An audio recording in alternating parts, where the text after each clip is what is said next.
बिस्मिल्लाहिर्रहमानिर्रहीम अल्लाहुम्मा सल्ली अला मुहम्मदिन व अला आलि मोहम्मद। Welcome to the show.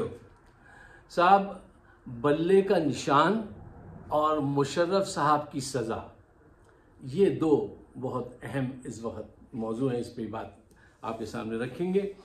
अच्छा देखिए, पहले ज़रा बल्ले पे बात कर लें।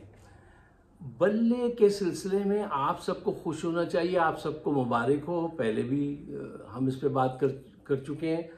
आज तो हद कर दी, लोग दोस्त कुछ ऐसे जज्बाती लोग भी हैं, फ़ोन कर दिया, मैं सो रहा हूँ, फ़ोन कर, अरे आप सो रहे हैं, बल्ले का निशान मिल गया, फाइज साहब आप सो रहे हैं।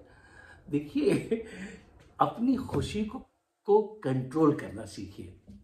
बल्ले का निशान मिलना बहुत खुशी की बात है, उसकी बड़ी अहमियत है।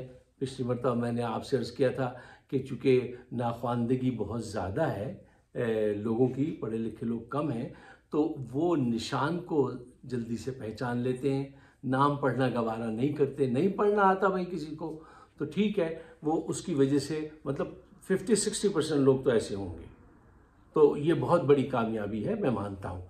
लेकिन जिस अंदाज से उसको सेलिब्रेट किया जा रहा है कि सोते में मतलब कोई बंदा सो रहा है और आप फ़ोन कर रहे हैं, कह रहे हैं अरे जागिए बल्ले का निशान मिल गया। भाई क्या मंजिल मिल गई?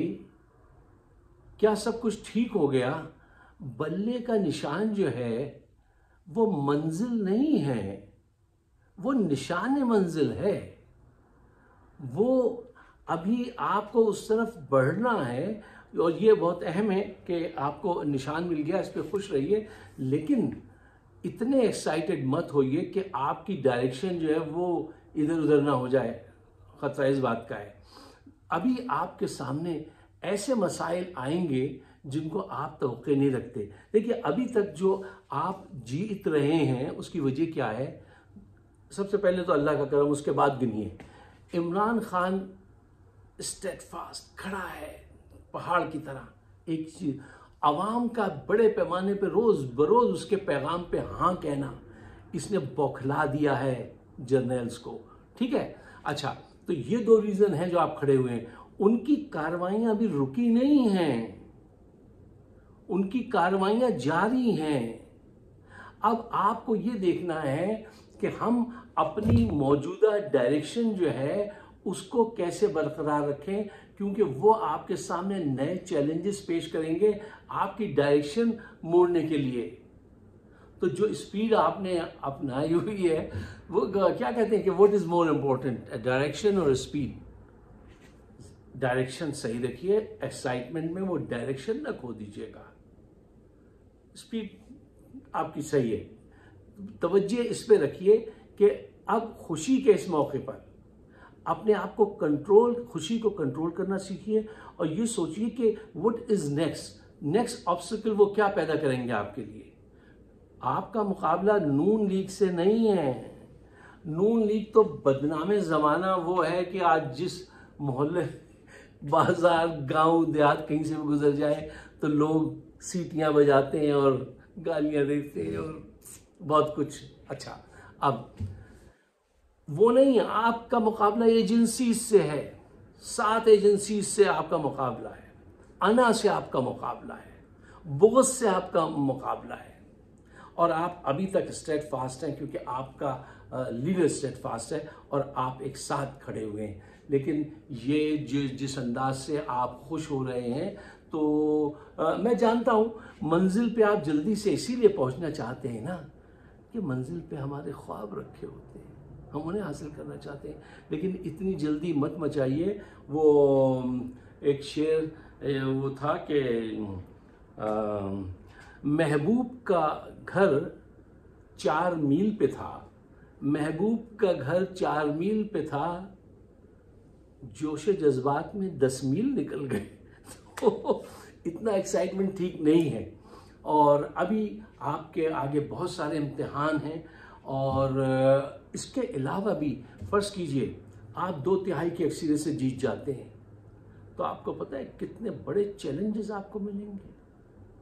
वो तो खैर बहुत लंबी बात हो जाएगी, बाद में फिर किसी वक्त बात करेंगे कि मंजिल पे पहुंचना ही, मंजिल पे पहुंचना भी अहम है, जो इलेक्शन कैंपेन है ये भी बहुत अहम है, क्योंकि अगर आपकी इलेक्शन कैंपेन को उन्होंने रिडायरेक्ट कर दिया इधर उधर, आपको वो अभी करवा दी ना डायरेक्शन, आपके अंदर जासूस भेजेंगे, आपके लोगों को खरीदेंगे, आज़ाद बहुत सारी हरकतें अभी वो करेंगे। अगर आपने उनको ओझल कर दिया और सब खुश रहे कि बल्ले दा निशान मिल गया हुन असी दसांगे, नहीं, दसने की लोड़ नहीं, किसी चीज़ की ज़रूरत नहीं है, बस सुकून से खुशी में ठहराव पैदा कीजिए और देखिए कि आगे क्या चैलेंजेस मिलेंगे और अभी क्या चैलेंजेस हैं। अभी बहुत सारे चैलेंजेस हैं जिनको नज़र में रखिए। अच्छा, इसके बाद जो खबर थी वो थी जनरल मुशर्रफ साहब की। यार, एक ऐसे दौर में हम हैं कि हर चीज़ आपको हैरान करती है। 4 साल से उनकी ये अपील पड़ी हुई थी, अब जब वो इस दुनिया में नहीं है, अब आप उनका मुकदमा लड़ रहे हैं। भुट्टो मरहूम को इन्हीं अदालतों ने फांसी की सज़ा दे दी, उनकी लाश की बेहुरमती की, उनको बुरहाना करके उनके टेस्टिकल की तस्वीर बनवाई। कौम भूलेगी नहीं ये बात। वही अदालतें जिन्होंने ये हुक्म दिया था, अब आज कह रही हैं कि वो एक गलती हो गई, मिसकैरेज हो गया, मिसकैरेज ऑफ जस्टिस। तो ये कोई अच्छी बात नहीं है, तो बड़ी दीवानगी की, कमअक्ली, बदअक्ली की बातें हैं। अक्ल की बदअक्ली की 2 निशानियां हैं कि वहाँ पे इंसाफ देना जहाँ इंसाफ बनता नहीं, और दूसरा जहाँ पे इंसाफ बनता था वहाँ इंसाफ नहीं दिया। ये नियत का, अक्ल का फतूर पता चलता है इन दोनों चीज़ों से, जो इन जजेस ने किया है। अब आप भुट्टो को वापस थोड़ी ला सकते हैं। भुट्टो आज जिंदा होते तो पाकिस्तान की हालत ये होती, कोई मुंह नहीं लगाता आज हमें पूरी दुनिया में। अच्छा, वो फिर एक और सिलसिला शुरू हो जाएगा। तो मुशर्रफ साहब को सुप्रीम कोर्ट ने जो है वो उनकी सज़ा बरकरार रखी है। काजी फायज़ ईसा साहब ने उसको हेड किया, और बड़ी मतलब एक अजीब सी कैफियत होती है कि मुशर्रफ साहब को हम डिफेंड भी नहीं कर सकता मैं, और उनके ख़िलाफ़ ये सुनते हुए भी मुझे तकलीफ़ होती है कि वो जस्टिस वक़ार सेठ साहब ने बयान दिया था कि अगर वो मर जाएं तो उनकी लाश जो है वो कौन सा चौक है, रेड चौक कौन सा है इस्लामाबाद में, वहाँ लाकर 3 दिन तक लटकाई जाए। बहुत खूब, वो इस काबिल थे कि उनकी लाश 3 दिन तक लटकाई जाए। उसने 3 जंगें लड़ी, 3 दफ़ा अपनी जान को खतरे में डाला। उस आदमी के मुकाबले पे जो 3 दफ़ा वज़ीर आज़म बना और अरबों रुपए लूट के ले गया, उसको आप वापस ले आए, उसको अब 4थी मरतबा लूटने का मौका फराहम करना चाहती है ये जर्नैली क़यादत। ये इंसाफ है, और ये जजेस देख रहे हैं, और ये जज उसकी ताहयात जो पाबंदी थी उसको माफ़ कर रहे हैं। ये इंसाफ है। वो साहब जा चुके हैं। मुशर्रफ साहब की खूबियां भी हैं, खामियां भी हैं, अच्छा भी किया उन्होंने, बुरा भी किया। एक तो पहली बात यह है कि किसी भी जर्नैल को ये हक हासिल नहीं है, मैं इसकी बहुत मुखालफत करता हूँ, कि वो आके हुकूमत करे और ये बदमाशियां करे और दादागिरी करे। यार, मुल्क ऐसे नहीं चलते ना इस बुनियाद पर। अयूब खान को भी सज़ा होनी चाहिए थी, सिर्फ मुशर्रफ ही क्यों? उसने आइन नहीं तोड़ा। जनरल न्याजी शराब डोलता रहा, मुल्क डूब गया, उसको सज़ा नहीं। याया खान, उसको सज़ा नहीं होगी। जनरल न्याजी, याया खान, ये ज़ियाउल हक, इनको सज़ा नहीं होगी। ये भी तो 10-10 साल की इनिंग खेल के गए हैं। हाँ, इनका भी कसूर यही है। अब ये एक ऐसा है इनके किरदार सबके, ये जितने डेमोगॉग, ये जो डिक्टेटर्स, ये जो जर्नैल आए हुए हैं, कि एक आलू जो आगे से अच्छा हो, पीछे से सड़ा हुआ है, या पीछे से सड़ा गला हुआ है तो आगे से अच्छा है। अब आप कैसे फैसला करेंगे इसको, किस कैटेगरी में डालें हम कि ये सही है या गलत है? हाँ, उनके कुछ अच्छी बातें भी थी, मसलन मुशर्रफ ने कभी पैसे नहीं चुराए, करप्शन नहीं की ना, करप्ट आदमी नहीं था, ये कभी ऐसा काम नहीं किया। भारत को आंखों में आंखें डालकर एक दफा मसला कश्मीर वो हल करने के बिल्कुल करीब पहुंच गए थे, और वहां के जो प्रोफेसर थे किस यूनिवर्सिटी के, मैं उनका नाम जो भूल रहा हूं, तो उनको बुलाया गया, कहा कि इनकी बॉडी लैंग्वेज को जरा आप पढ़िए, ये कैसे आदमी है। तो ये अपने बालों को यूं कर रहे थे और कभी यूं बैठे हैं, और जैसे वो बात करते थे तो उसने कहा ये तो कोई बहुत अजीम जर्नैल टाइप का आदमी लग रहा है, तुम इससे निगोशिएट कर रहे हो, ये तो जीत कर ही जाएगा। उसने इनकी बॉडी लैंग्वेज से पढ़ा। वो बार बार इंडिया को कहते थे, और हमने कोई चूड़ियां पहन रखी हैं, तुम आओ तो सही, और तुम आओ तो सही।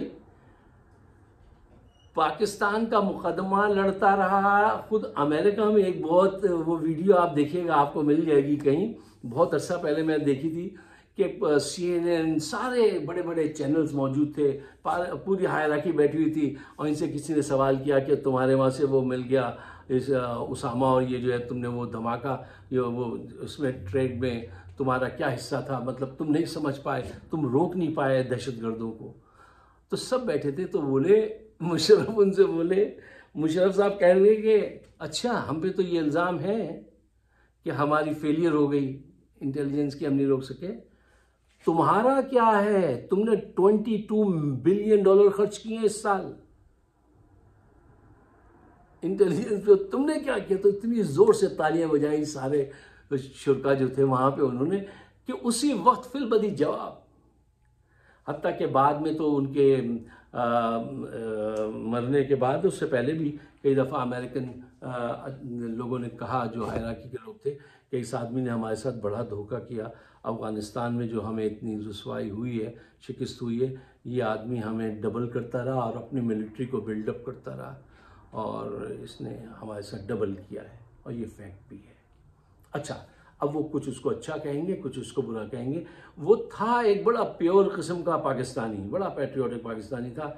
हाँ, वो कभी कभी चुस्की उसकी लगा लेते थे, या म्यूज़िक से उनका बड़ा शगफ था, तो वो एक दूसरी बात है। लेकिन वो इस काबिल नहीं थे कि उनके लिए ये कहा जाए कि उनकी लाश को लाके 3 दिन तक लटकाया जाए, और ये जितने जो आज जो है, इनकी लाश को कितने दिन तक लटकाया जाए, इनका कोई हिसाब नहीं है। अरशद शरीफ के कातलों को नहीं लटकाएंगे जो इस वक्त मौजूद हैं। वो जो शख्स जा चुका है, उसका मुकदमा अब लड़ रहे हैं, अब उसका फैसला हो रहा है। उसकी ज़िंदगी में नहीं किया आपने, 4 साल तक उसकी अपील पड़ी रही, उसको नहीं आने दिया। अच्छा, ये तो एक पहलू है। अच्छा, दूसरा पहलू, उनका मनफी पहलू ये देखिए कि उनको, चूंकि वो आर्मी चीफ थे ना, आर्मी के बंदे थे यार, इतनी कुव्वत दे दी है कि उनको निकाल के ले गए राहिल शरीफ बाहर, मुशर्रफ साहब को। सुप्रीम कोर्ट से भी इजाजत, हाई कोर्ट से भी इजाजत, हर जगह से। अपने लिए इतने पावरफुल लोग हैं। पाकिस्तान इसलिए तबाह है कि पावर, देखिए ताकत जो होती है ना, ताकत बुरी नहीं, लेकिन उसका इस्तेमाल वो अच्छा है बुरा कर देता है इंसान को। अच्छा, बहरहाल तो ये उनकी खामियां भी थी कि उन्होंने लाल मस्जिद का वाक़या मैं कभी नहीं भूलता। उस वक़्त बहुत कुव्वत छाई हुई थी कि एक कर्नल या ब्रिगेडियर कोई थे साहब, आके कहने लगे मैं काउंट करता हूँ 10, 9 ये, और फिर उसके बाद शूट। और उन बच्चियों को जो सीने पे कुरान रखे हुए आई थी, उन पे वो चला दी गोलियां, और बहुत तो कह रहे हैं नहीं हम तो हुक्म के ग़ुलाम, और हम तो बस चला देते हैं गोली। यार ये बदमाशी की थी आपने, ये बदमाशी की थी, टोटल बदमाशी की थी। उन बच्चियों को मारना नहीं चाहिए था। उनके वहाँ जहाँ वो मस्जिद में थी, उसका बिजली बंद करते, उसका पानी बंद करते, कितने दिन रहते ये लोग। लेकिन आपने बदमाशी की थी, ये भूलने की बात नहीं है। अब्दुल कदीर खान को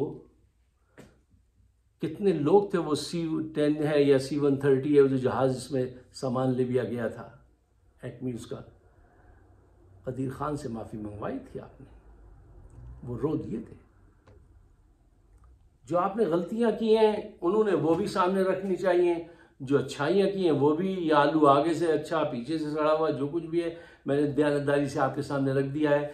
लेकिन जो बात अहमियत की हामिल है वो ये है कि भाई इन जजेस से कहिए अगर इंसाफ करना है ना तो इन लोगों की जिंदगी में इंसाफ कीजिए। आज अरशद के कातलों को आज मौजूद हैं, उनको आज सामने लाइए ना। 10 साल के बाद लाएंगे। भुट्टो मरहूम को टांग दिया, फांसी पे टांगा आपने इलेक्टेड प्राइम मिनिस्टर को। और अब मतलब ये बात सुन के किसी भी माशरे का आदमी तो भेजेगा आप पे कि यार सुप्रीम कोर्ट का जज कह रहा है मैं प्रेशर में था, मुझे जर्नल ने प्रेशर दे दिया था कि इसको टांगना है। ये कैसी सुप्रीम कोर्ट है, ये कैसे जजेस हैं? आज ये देखिए क्या कर रहे हैं, ये अंधे हैं, बहरे हैं कि उस जो इस वक्त का सबसे मकबूल लीडर है उसको पे 180 मुकदमात कायम करके उसको अंदर बंद किया हुआ है। हर मुकदमा झूठा, एक भी ये साबित नहीं कर सकते और है ही नहीं, उसका पांव ही नहीं है उस मुकदमे के यार। पर अफसोस की बात ही रोज ही हम यही करते हैं और रोज इसी ख्वाहिश पे जीते, इसी ख्वाहिश पे मरते हैं कि अब बेहतर होगा, तब बेहतर होगा। और वो क्या उसने कहा था, keep the hope alive, doctor king ने, तो keep the hope alive my friend. हमारा चैनल है फाइक सिद्दीकी शो, सब्सक्राइब कीजिए। अगर मेरी बात आपकी समझ में आती है तो इसको ज़रूर क्या कीजिए, सब्सक्राइब कीजिए और बेल का बटन दबा दीजिए। मुझे अपने ख्यालात से ज़रूर नवाजिएगा कि आप मुझसे एग्री करते हैं या नहीं। बहुत शुक्रिया, खुदा हाफ़िज़।